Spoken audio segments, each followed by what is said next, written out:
Ya, oke. Assalamualaikum warahmatullahi wabarakatuh.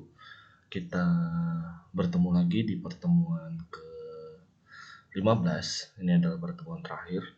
Setelah ini kita akan melakukan ujian akhir semester seperti yang eh, dilakukan sebelumnya. Nah, kali ini saya akan memberikan materi mengenai bagaimana cara menghitung jumlah tulangan yang dibutuhkan pada salah satu elemen bangunan bawah. Ini contohnya kita ambil dinding. Jadi dari sebelumnya yang telah kita lakukan pembebanan, merekapitulasi pembebanan, lalu menambah beban terfaktor dari pembebanan itu, maka kita masuk ke desain penulangan. Jadi kebutuhan tulangan yang dibutuhkan. Nah, dari hasil rekap itu, untuk penulangan sendiri kita menggunakan ultimate load state atau ULS. Jadi di dalam kriteria desain itu ada dua pendesainan, ULS dan SLS. ULS biasanya digunakan untuk analisis desain struktural seperti penulangan lentur, kita menggunakan beban ULS. Sedangkan untuk desain stabilitas fondasi kita akan menggunakan SLS atau service load state. Ya, ini untuk ULS telah disepakati kita biasanya menggunakan kombinasi pembebanan kuat 1, kuat 3, kuat 5, dan ekstrim 1. Nah, dari 4 ini kita ambil dari rekap sebelumnya yang di atas. Jadi kita kan sudah merekap terhadap beban terfaktornya. Ini kita collecting, masukkan dari atas tadi. Ini contohnya kita lihat. Nah, ini rekap pembebanan ultimate dinding. Jadi kondisi ultimate. Ini masing-masing diambil. Ini kita ambil. Ada aksial, geser, dan momen. Nah, kembali ke bawah.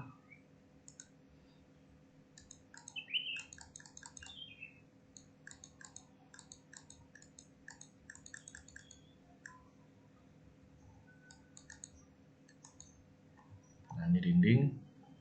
Ini parameter yang kita gunakan itu sesuai dengan gambar rencana. Jadi dindingnya, contohnya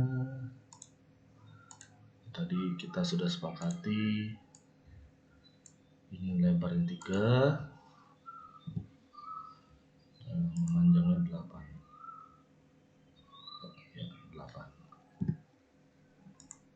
Nah, jadi lebar 3, kalau ini tampak atas, jadi lebarnya 8, lebarnya 3, panjangnya 8. Nah, ini dari hasil data collecting, kita dari atas tadi diambil yang maksimum, max, maksimum juga, itu di koleksi di bawah, dan momen yang maksimum. Nah, setelah itu karena ini momen yang terjadi pada struktural, karena kita meninjau per 1 meter, maka ini dibagi per dari lebarnya. Jadi tinjauannya 3 meter per 1 meter. Gitu seterusnya. Jadi aksialnya dibagi 8, gaya lintangnya juga dibagi 8, momennya juga dibagi 8. Dapatlah gaya yang terjadi per 1 meter. Nah, untuk faktor reduksi baru kita masuk ke dalam penulangan karena kita sudah collecting aksial, geser, dan momen, maka kita melakukan perhitungan. Faktor reduksi kekuatan lentur itu sudah standar ya, 0,8 sesuai SNI. Baru selimut betonnya minimum, kalau dia bisa kita menggunakan 5 cm atau 7 cm yang langsung berinteraksi dengan tanah. Diameter tulangan kita menggunakan diameter 32, FG prime, tekan betonnya, FG prime nya 30 MPa, tegangan leleh kita menggunakan 420 yang sudah terbaru. Nah, momen yang diambil adalah momen ini yang sudah maksimum. Ini. Lalu karena ini satuannya kilo Newton meter, kita jadikan Newton milimeter. Satuannya harus selalu diingat karena perbedaan satuan akan menjadi kacau hasilnya. Karena MPa sendiri itu sama dengan Newton per milimeter segi, milimeter square. Lalu tebalnya tadi kita sudah sepakati 3 meter sesuai rencana, B-nya per 1 meter. Jadi titik tangkap tulangan terhadap serat beton itu adalah tinggi total. Ini kita saksikan.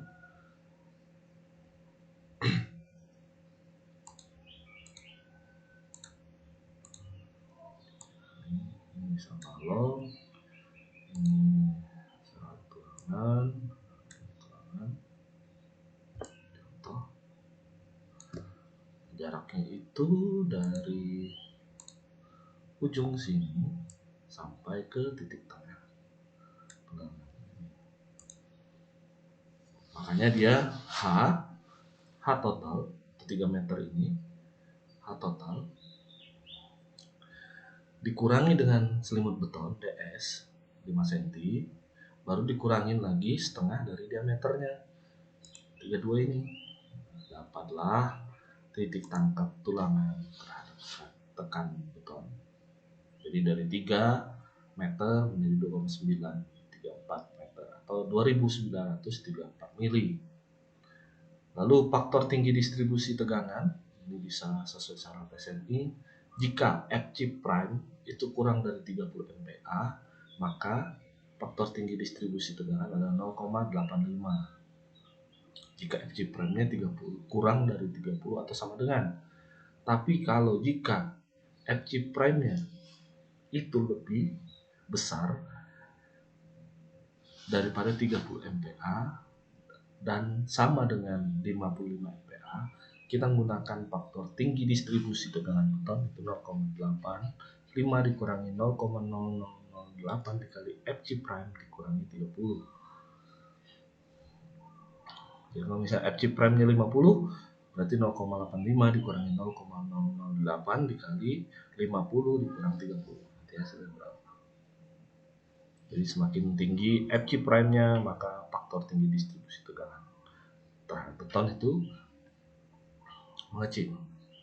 Contoh misalnya Fg prime melebihi 55 MPa, maka faktor tinggi distribusi tegangannya pada beton itu 0,65 jika lebih besar atau sama dengan 55 MPa. Nah, momen nominal itu berarti dari momen ultimate kita yang ada dibagikan dengan faktor lentur, reduksi kekuatan lentur. Jadi otomatis akan naik karena dibagi dengan faktor reduksi 0,8. Jadi dari 10.000 atau menjadi berapa? Ya 10 miliar ya. 10 miliar Newton milimeter menjadi 12 miliar Newton milimeter atau 10.171,93 kilo Newton meter menjadi 12.719,914 kilo Newton meter. Nah, faktor tahanan momen itu adalah momen nominal dibagi dengan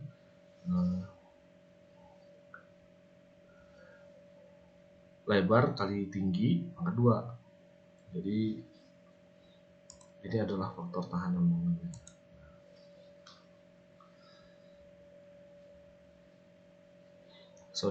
Lebar dikali dengan titik tangkap tulangan. Jadi hasilnya dapat 1,477. Maka dengan kita bisa mengetahui rho tulangan perlu adalah rumus 0,85 dikali Fg prime bagi F yield dikali dengan 1 kurang akar 1 buka kurung dikali 2 kali faktor tahanan momen dibagi dengan 0,85 kali FG prime